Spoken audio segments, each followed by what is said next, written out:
नमस्कार, जय श्री कृष्ण, राधे राधे। ध्यान और आध्यात्म में या मंत्र जाप साधना में जब व्यक्ति उसकी चरम सीमा पर होता है तो उसे ध्यान और आध्यात्म में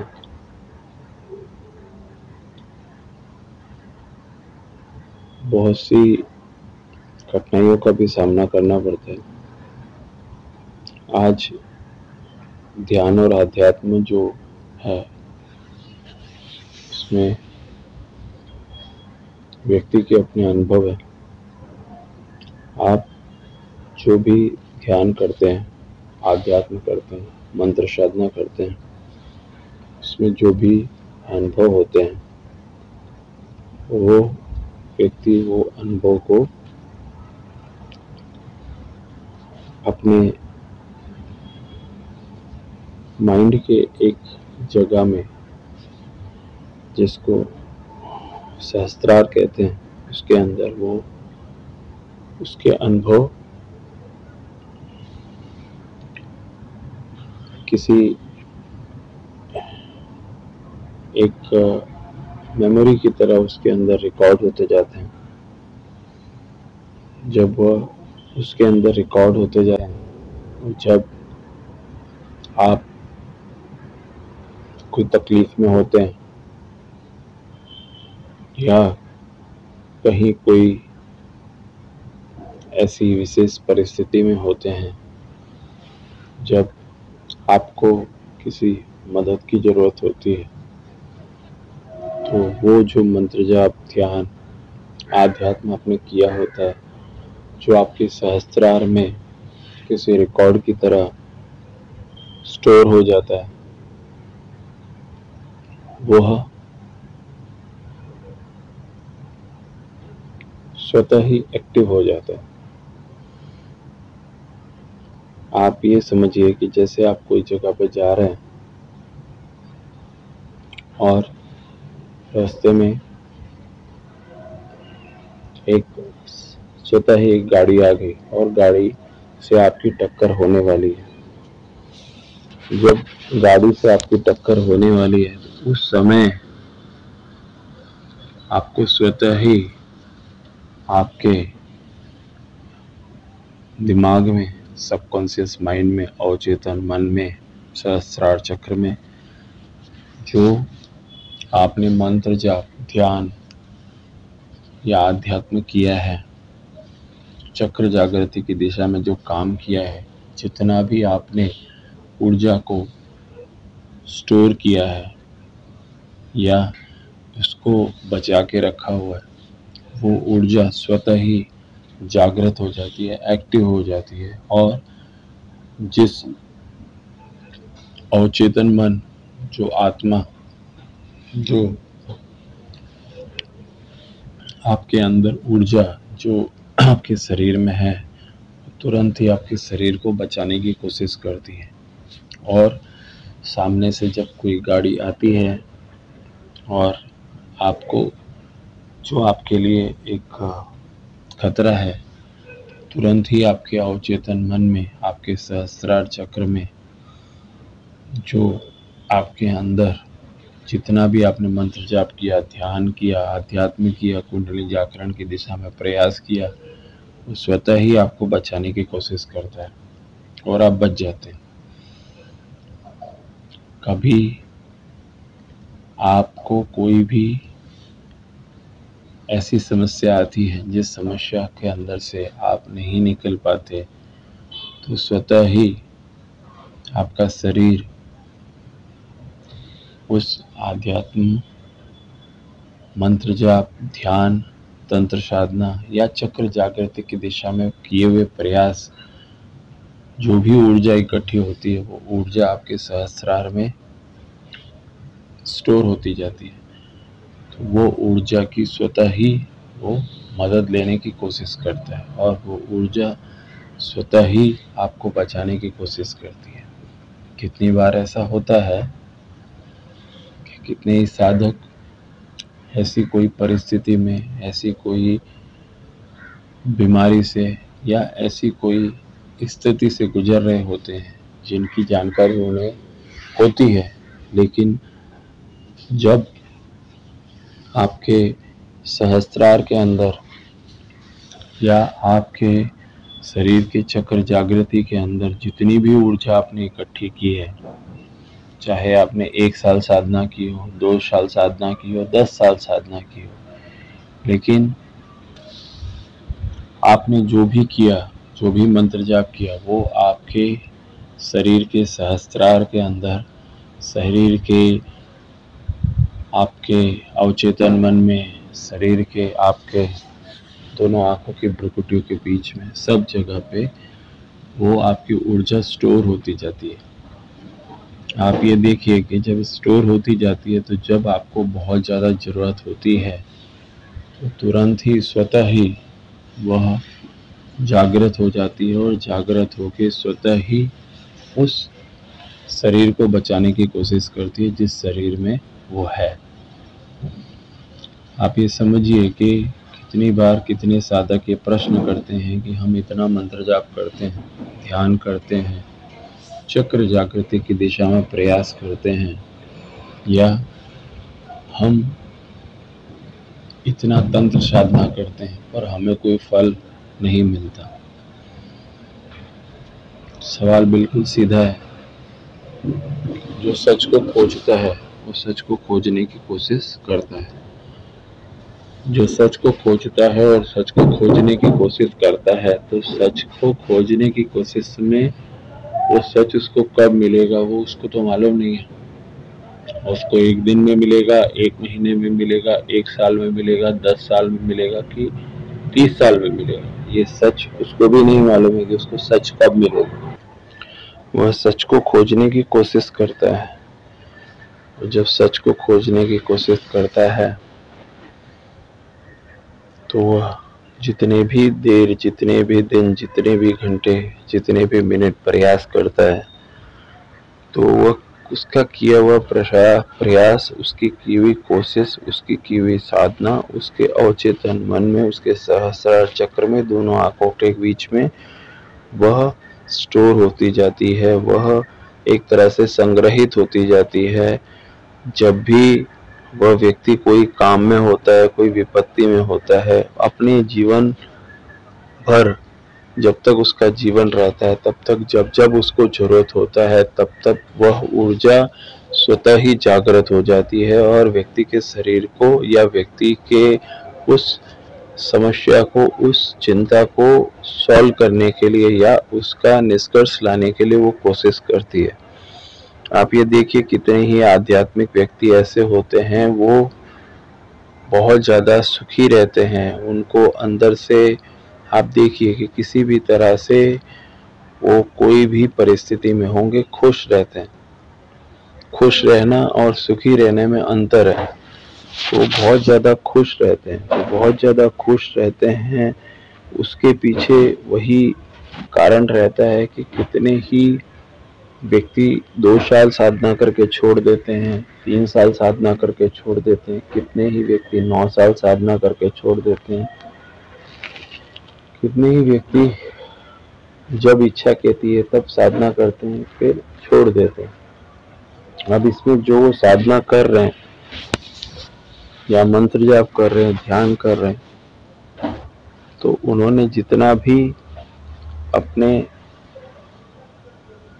कार्मिक अकाउंट में या जितना भी अपने सहस्रार चक्र में, जितना भी दोनों आंखों के बीच की भ्रुकुटी में जितना भी उन्होंने साधना या मंत्र जाप या अध्यात्म या ध्यान स्टोर कर दिया, संग्रहित कर दिया, उतना उसके पास स्टोर रह जाता है जब तक कि वो जीवित रहता है। तो जब उसको कोई तकलीफ होती है या जब उसको कोई ऐसी समस्या आती है या बीमारी आती है, तो उसको वो जो ऊर्जा है वो उसको बचाने की कोशिश करती है कि इसकी बीमारी इसके शरीर से निकल जाए। अगर आपने देखा होगा कितने लोगों की रोग प्रतिकारक शक्ति बहुत पावरफुल होती है, किसी भी परिस्थिति में उन्हें कुछ नहीं होता। कितने ही सिद्ध संत ऐसे हैं या कितने ही साधक ऐसे हैं कि जो हिमालय में या उस जैसी ठंडी जगह पे भी -20 डिग्री टेम्परेचर में भी वहाँ पे रह लेते हैं। आप नॉर्मल जो भी व्यक्ति हैं, सामान्य व्यक्ति हैं, उनको आप ऐसी जगह पे -20 डिग्री टेम्परेचर में आप उनको रखेंगे तो वो नहीं रह सकते, लेकिन वो साधक -20 डिग्री टेम्परेचर पे भी इतनी ठंडी जगह पे भी रह लेते हैं। तो उसके अंदर की जो मंत्र जाप की शक्ति है, जो कुंडली जागृत करने की दिशा में जो शक्ति है वो है, या उसने जो तंत्र साधना की है उसकी दिशा में जो प्रयास करते हैं, जैसे वो जो है उसकी भी ऊर्जा उनके अवचेतन मन में, उनके सहस्त्रार चक्र में स्टोर होती जाती है। आप ये समझिए कि जैसे आप रेस लगा रहे हैं, 10 लोग रेस लगा रहे हैं। अब 10 लोग रेस लगा रहे हैं तो जो 100 मीटर की दौड़ है उसमें दौड़ रहे हैं तो 100 मीटर की दौड़ में जो 10 लोग दौड़ रहे हैं उसमें 3 ही लोग फर्स्ट, सेकंड और थर्ड आएंगे, लेकिन बाकी के लोगों का क्या? आप ये समझिए कि जैसे आप दौड़ लगा रहे हैं, दौड़ लगाने के अंदर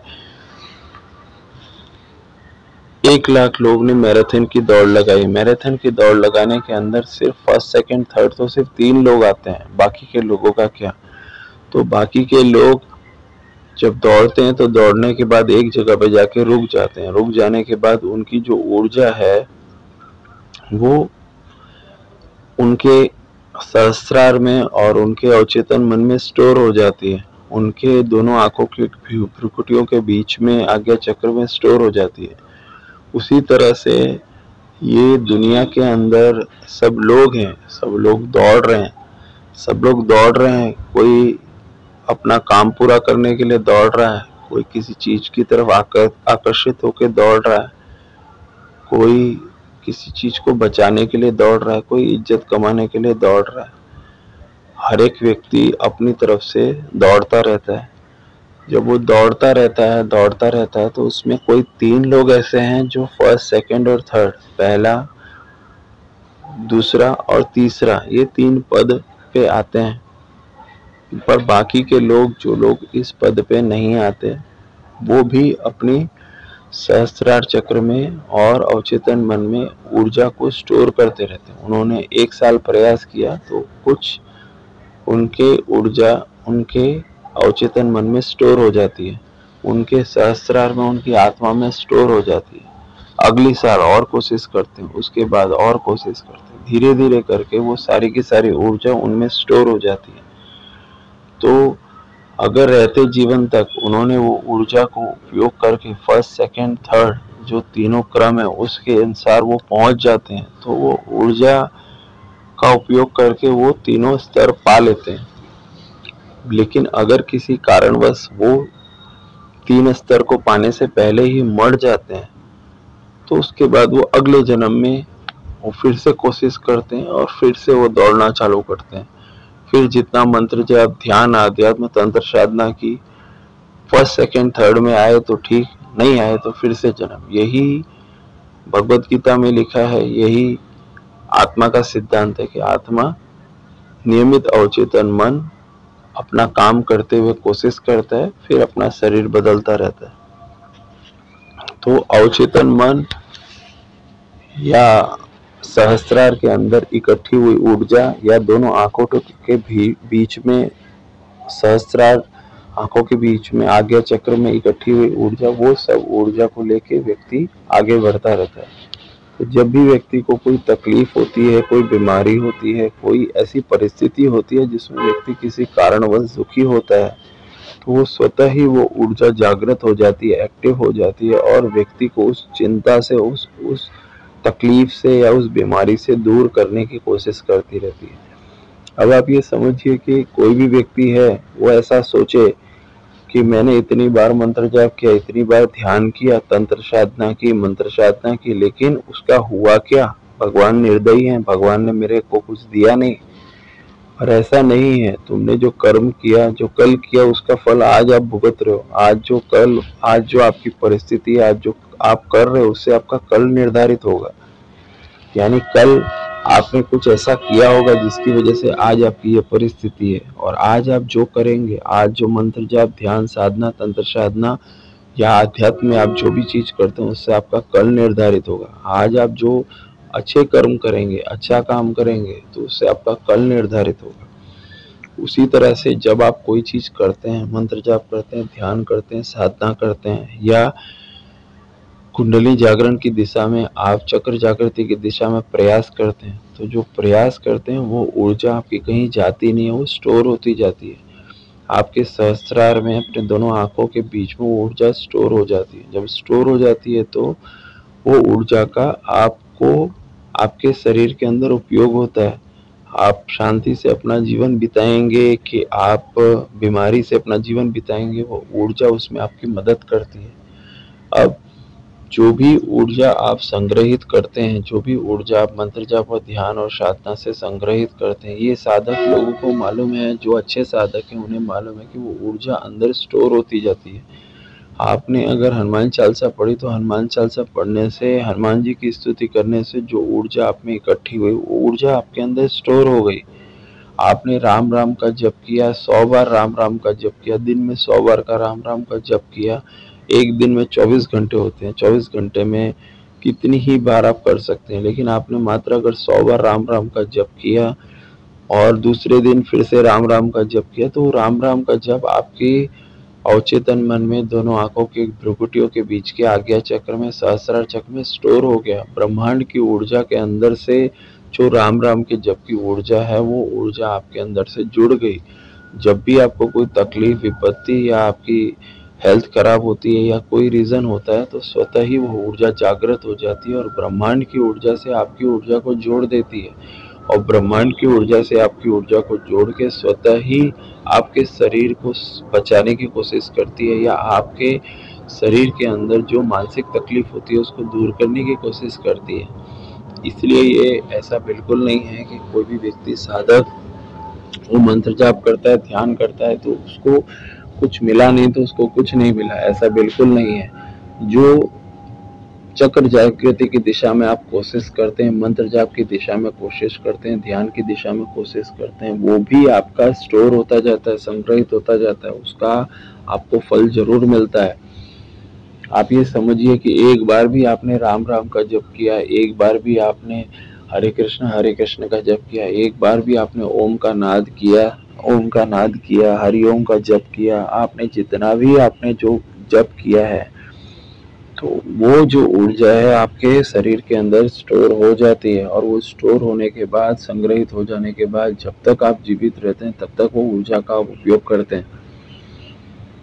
आप ये समझिए कि जैसे आपका शरीर है, आपका शरीर के अंदर आप ऊर्जा का क्या उपयोग करेंगे, वो आपको निर्धारित करना है। आप क्या उपयोग करेंगे, आपके अंदर ऊर्जा तो आपने इकट्ठी कर ली, अब उसका ऊर्जा का आप सकारात्मक उपयोग करते हैं, कोई तकलीफ आने में उपयोग करते हैं कि आध्यात्म की दिशा में उपयोग करते हैं, वो आपके ऊपर है। कितने ही साधक हैं, आपने देखा होगा कि वो अधिक से अधिक बार ध्यान, मंत्र जाप और साधना करते हैं। इसी की वजह से उनके चेहरे का तेज, उनकी ऑरा बहुत पावरफुल होती है। जब आप उनको देखते हैं, उनके चेहरे का तेज, ऑरा, उनकी बोलने की शैली, सब चीज के अंदर वो ऊर्जा झलकती है। तो आप अगर साधक हैं और आपने कुछ भी मंत्र जाप किया, ध्यान किया, तो आप ये समझिए कि वो आपके साथ ही है। कितने ही साधक हैं, वो जब मंत्र जाप, ध्यान करते हैं, साधना करते हैं, तो स्वतः ही उनको लगता है कि उनके काम होते जाते हैं। कोई भी काम में हाथ लगाते हैं, उनका काम पूरा हो जाता है। तो वो काम पूरा उनके गुण की वजह से नहीं होता है कि उन्होंने जिस चालाकी से काम पूरा किया उसकी वजह से नहीं, वो जो काम है उनके इसलिए पूरे हो जाते हैं क्योंकि जब उनको तकलीफ होती है तो अवचेतन मन में, सहस्रार चक्र के अंदर, दोनों आंखों के बीच में जो ऊर्जा इकट्ठी हो जाती है, वो ऊर्जा स्वतः ही जागृत होकर उस व्यक्ति के शरीर को बचाने की कोशिश करती है। सहस्त्रार चक्र के अंदर, अवचेतन मन के अंदर, आज्ञा चक्र के अंदर, दोनों आंखों की भ्रुकुटियों के बीच में जब वो ऊर्जा को ऐसा एहसास होता है कि ये शरीर के अंदर इसको तकलीफ है, तो उस तकलीफ को दूर करने के लिए स्वतः ही वो ऊर्जा जागृत हो जाती है, और आपके शरीर को उस तकलीफ से दूर कराने के लिए, आपको उस तकलीफ से दूर कराने के लिए स्वतः ही काम करने लगती है, और व्यक्ति के स्वतः काम होने लगते हैं। तो व्यक्ति ऐसा बोलता है कि ये काम मैंने किया, पर वो उसने नहीं किया होता है, वो काम उसके अंदर की जो ऊर्जा होती है, जो सहस्त्रार ब्रह्मांडीय ऊर्जा के अंदर जिसने भी जो भी प्रयास किया वो ऊर्जा उसकी ऊर्जा से जुड़ जाती है, जिसकी वजह से उसके काम स्वतः होने लग जाते हैं। पर व्यक्ति आत्माभिमान में होके ऐसा बोलने लग जाता है कि मैंने किया, ये मैंने किया। इसकी वजह से जब व्यक्ति दुखी होता है तो व्यक्ति को याद आता है कि ये मैंने नहीं किया है, तो उसने किया है, ये ब्रह्मांड की ऊर्जा ने किया है। कि जो ऊर्जा को उसने बुलाया था वो मंत्र जाप ध्यान साधना से, आध्यात्मिक उपासना से, तंत्र साधना से उसने जिस ऊर्जा को बुलाया वो ऊर्जा उसके सहस्त्रार में बैठी हुई थी। जब व्यक्ति को तकलीफ हुई तो ऊर्जा जागृत होगी, पर व्यक्ति का मैं व्यक्ति को बोलता है कि ये मैंने किया, वो अभिमान में आके बोलता है मैंने किया। और जब जब होता है तब भगवान उसको ये चीज बताता है कि जो भी चीज है वो चीज तुम्हारे कर्मों का परिणाम है। पर मैंने किया वाला जो भाव है व्यक्ति के अंदर एक अहम भाव, अहंकार ला देता है कि मैंने किया। करने वाला ईश्वर है, करने वाली वो ब्रह्मांडीय ऊर्जा है, करने वाली वो आपके सहस्त्रार में बैठी हुई ऊर्जा है। वो ऊर्जा ही आपको निर्देश देती है कि ऐसा करो। और वो जो ऊर्जा है स्वतः आपने जो मंत्र जाप किया, ध्यान किया, या जो भी आपने अवचेतन मन में ऊर्जा को स्टोर किया, वो ऊर्जा आपको स्वतः जागृत होकर आपकी मदद करने लग जाती है। और मदद करने के बाद जब उसे लगता है कि अभी इसको मदद की जरूरत नहीं, फिर से सो जाती है। जैसे ही आपको फिर से जरूरत पड़ती है तुरंत वो ऊर्जा जागृत हो जाती है। पर ऊर्जा का आप नियमित आप जब उपयोग करते हो, ऊर्जा का आप नियमित उपयोग करते हो तो ऊर्जा धीरे धीरे खत्म होती जाती है। आप ये समझिए कि अकाउंट में आपने 100 रुपया हर दिन डाला और आपने 2,000 रुपये आपने उसमें से निकाल दिए। तो आपने क्या किया, 100 रुपया डाला और 2,000 रुपया निकालते गए, 2,000 निकालते गए। तो जैसे जैसे आपके अंदर का ऊर्जा का क्षय होता है, यानी आपने क्या किया, मंत्र जाप ध्यान साधना सब कुछ बंद कर दी और आपने उसमें अकाउंट में से आप निकालते गए। तो भगवान के रिकॉर्ड में, आध्यात्मिक रिकॉर्ड में, आपके सहस्त्रार चक्र के रिकॉर्ड में आपका अकाउंट से वो जितनी भी शक्तियां थी, ऊर्जा थी, धीरे धीरे कम हो गई। उनको आपके रुपए पैसे से कोई लेना देना नहीं। उनको सिर्फ ये है कि आपने जितना मंत्र जाप किया, ध्यान किया और चेतन मन में जितना ऊर्जा स्टोर की, वो ऊर्जा धीरे धीरे क्षय हो रही है। जब क्षय होने के बाद आपके अंदर ऊर्जा बची ही नहीं, फिर आप बोलते हो मेरे काम नहीं होते, मैं बीमार हो रहा हूँ। अभी आपके अंदर जो पहले ऊर्जा थी उसका आपने स्वतः खुद उपयोग किया। जब जब जरूरत पड़ी आपने बोला मेरा बच्चा ठीक हो जाए, जब जब जरूरत पड़ी आपने बोला मैं ठीक हो जाऊं, जब जब जरूरत पड़ी आपने बोला वहां पे मेरा काम हो जाए। तो जहां पे जितनी भी ऊर्जा आपके अंदर स्टोर थी, तो व्यक्ति जो सहस्त्रार के अंदर जो भी ऊर्जा इकट्ठी होती है उसका उपयोग करता जाता है। आप ये समझिए कि आपको अगर वो ऊर्जा को उपयोग करना है अपने कोई भी काम के लिए या दूसरी कोई विपत्ति के लिए या कोई भी बीमारी के लिए, तो आप वो ऊर्जा को उपयोग करते हैं। तो उपयोग करने के बाद अब उसमें नया तो ऐड करना पड़ेगा। अगर आपने ध्यान किया, मंत्र जाप किया और आपने वो ऊर्जा को उपयोग कर लिया था, तो ऊर्जा धीरे धीरे कम होती जाएगी। वो ऊर्जा वही ऊर्जा है, वही मंत्र जाप है, वही ध्यान है। जब आपने 10 साल की उम्र में मंत्र जाप किया, ध्यान किया, नियमित मंदिर जाके आपने कुछ ऊर्जा को स्टोर किया, या आपने कोई मंत्र जाप ध्यान किया या तंत्र साधना की या कोई जप किया या मेडिटेशन किया, तो जो ऊर्जा आपकी इकट्ठी हुई वो ऊर्जा को आप उपयोग कर रहे हो। अगर आप वो ऊर्जा को उपयोग कर रहे हो और उसके बाद आपके अंदर ऊर्जा कम हो गई, तो उसके लिए कौन जवाबदार हुआ? आप ही जवाबदार हुए कि कोई और जवाबदार हुआ? जैसे कितने लोग हैं वो उनका शादी हो जाता है, शादी हो जाने के बाद कोई भी जगह पे तकलीफ आता है, तो तकलीफ आने के अंदर वो उस ऊर्जा का उपयोग करना चालू कर देते हैं।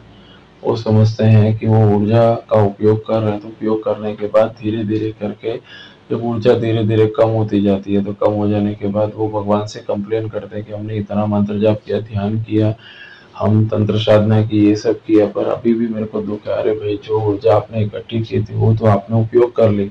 अब आप जब तक अकाउंट में नया ऊर्जा को स्टोर नहीं करोगे तब तक वो ऊर्जा आप कैसे उपयोग करोगे? ब्रह्मांड के अंदर ऊर्जा का जो लेवल है, ऊर्जा का जो स्तर है, वो सबके लिए एक मापदंड है। किसी के पास कितनी ऊर्जा, किसी के पास कितनी ऊर्जा। जैसे कहा जाता है कि हर एक व्यक्ति अपने माइंड का 3%, 5%, 2% ही उपयोग कर पाता है। उसके बाद आगे का उपयोग वो नहीं कर पाता है। तो जब उपयोग नहीं कर पाता, ऊर्जा तो भरी, हर एक व्यक्ति के अंदर ऊर्जा है। जिसने ऊर्जा को जागृत किया वो ऊर्जा को उच्च लेवल पे ले गया, उच्च स्तर पे ले गया और ऊर्जा का उपयोग करता है। अभी आपने मंत्र जाप किया, साधना किया, ध्यान किया, तंत्र साधना किया, कुछ भी चीज किया, तो ये जो ऊर्जा आपने स्टोर की, ये जो आपने स्टोर की, उसको आप उपयोग कर रहे हैं। अगर आप उसको उपयोग नहीं करेंगे तो वो सुरक्षित रहेगी। आपने समझिए किसी पे क्रोध किया, तो क्रोध करा तो आपने ऊर्जा का उपयोग किया। आपने आपके अंदर काम प्रवृत्ति बढ़ गई, आपने काम प्रवृत्ति बढ़ गई तो आपके समझो कि आपने काम प्रवृत्ति के लिए खूब सारी ऊर्जा का उपयोग किया, उसमें ऊर्जा का खूब क्षय हुआ। इसीलिए भगवत गीता में लिखा हुआ है कि काम और क्रोध से बचना चाहिए। काम के अंदर भी ऊर्जा का उपयोग होता है, क्रोध के अंदर भी ऊर्जा का उपयोग होता है। अब आप खूब वो सब चीज में अपनी ऊर्जा का उपयोग कर रहे हैं तो आपको तो ऊर्जा बची ही नहीं है। तब आप बीमार होंगे, आप चिंतित होंगे, आपको तकलीफ आएगी, आपको दुख आएगा। तो वो सब दुख, तकलीफ और चिंता आपको आ रही है तो उसके लिए कोई और जवाबदार नहीं है आपके अंदर। या तो आप नई ऊर्जा का स्टोर करो, नई ऊर्जा इकट्ठी करो, मंत्र जाप करो, ध्यान करो और भगवान का अधिक से अधिक चिंतन करो। तो जो आपके अंदर ऊर्जा इकट्ठी होगी, तो वो ऊर्जा इकट्ठी होगी तो वो ऊर्जा का आप उपयोग कर सकते हैं। जब वो ऊर्जा को आप उपयोग कर रहे हैं और आपके अंदर ऊर्जा कम हो रही है तो उसकी वजह से ही शरीर के अंदर अनावश्यक बीमारियां आती हैं, शरीर के अंदर इस तरह की चिंता आती है, दुख आता है। तो जब आपको जरूरत होता है तो वो ऊर्जा का उपयोग ही नहीं है। समझ रहे हैं चीज को? तो जो ऊर्जा का आप जो स्टोर कर रहे हो उसका उपयोग आप कर रहे हो तो आपको उसको ऊर्जा को इकट्ठी करना पड़ेगा। और अगर आप एक सांसारिक व्यक्ति हो, घूमते फिरते व्यक्ति हो और आप पल पल पे वो ऊर्जा का उपयोग कर रहे हो तो ऊर्जा धीरे धीरे आप में से क्षय होती जाएगी।